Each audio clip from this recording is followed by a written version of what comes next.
Excuse me, আপনি কি কোনো প্রবলেমে পড়েছেন? আপনাকে দেখে অনেক বিপদগ্রস্ত মনে হচ্ছে। আপনার কি কোনো সাহায্য দরকার? আপনি আবার আমাকে বিরক্ত করতে এসেছেন। আপনি প্লিজ চলে যান। আপনাকে দেখে অনেক বিপদগ্রস্ত মনে হচ্ছিল, তাই মনে হচ্ছিল আপনার কোনো সাহায্য দরকার। এই শহরে তো নানান ধরনের মানুষ থাকে, ভালো মানুষ খুঁজে পাওয়া খুব কঠিন।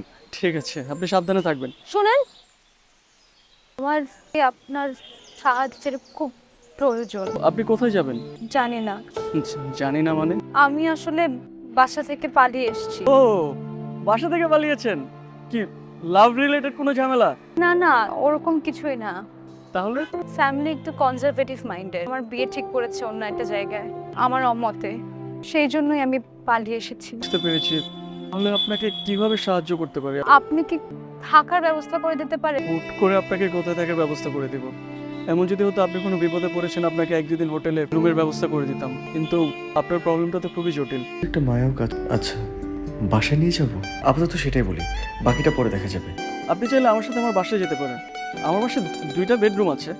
আপনার যদি কোনো আপত্তি না থাকে তাহলে আমাকে বিশ্বাস করতে পারেন। এই মুহূর্তে আপনাকে বিশ্বাস করা ছাড়া আমার আর কোনো উপায়ও নেই। প্রবলেম থাকলে সমস্যা নেই, বাট আপনি শিওর? চলুন তাহলে।